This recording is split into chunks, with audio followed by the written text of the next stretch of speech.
How to remember what to remember. How do you remember things? You probably use your phone with a number of apps for taking notes, email, scheduling tasks, to-dos, appointments, and creating reminders. How do you remember what to remember? We use our phones to find things, whereas the act of remembering comes from our brains. So the key to remembering what to remember is to take advantage of how the brain works. Your brain is amazing, yet its resources are limited. Every moment as you experience life, the sounds and images are like raindrops onto a sponge. A more intense experience, or additional encounters of the same content, will result in deeper absorption, similar to your long-term memory. This is how you keep things in mind. Like a sponge, however, at some point, existing memories either dry up or get washed out by new ones. The memory droplets stay for only a short period of time before they leak away, just like your short-term memory. Mobile technologies, including social media, drastically increase the quantity of information we encounter, which makes remembering even harder. And as we age, it gets worse.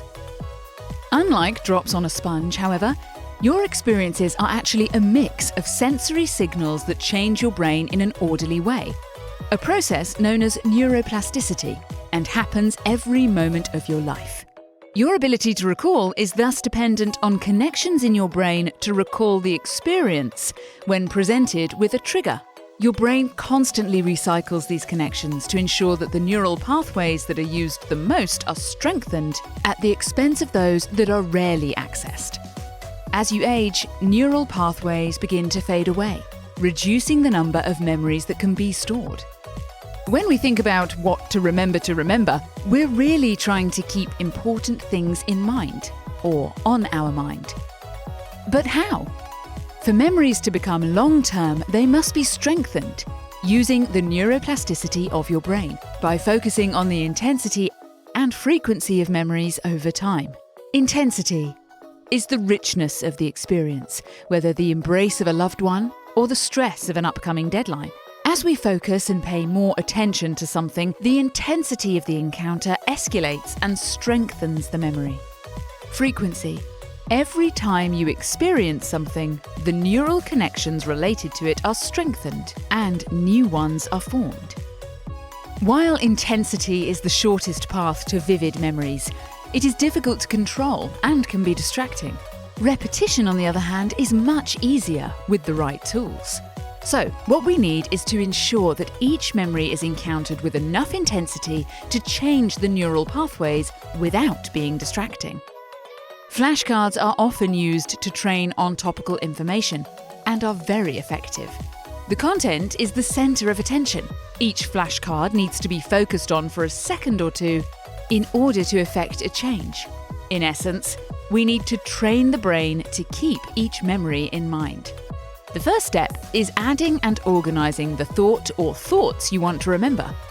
Anything from tasks and appointments to memories, habits, and learning. It's hard to remember most things unless you make a commitment to doing so. The second step is to review these often, allowing 1 to 2 seconds to review each, as mentioned earlier, enough to ensure that the content is transferred to long-term memory. But flashcard decks are static, with each card being seen during each review session. Imagine a deck with all of the things you want to remember. Not gonna work. There's got to be a better way. Let's consider what we have covered so far. To remember what to remember, the thought or idea must remain in mind.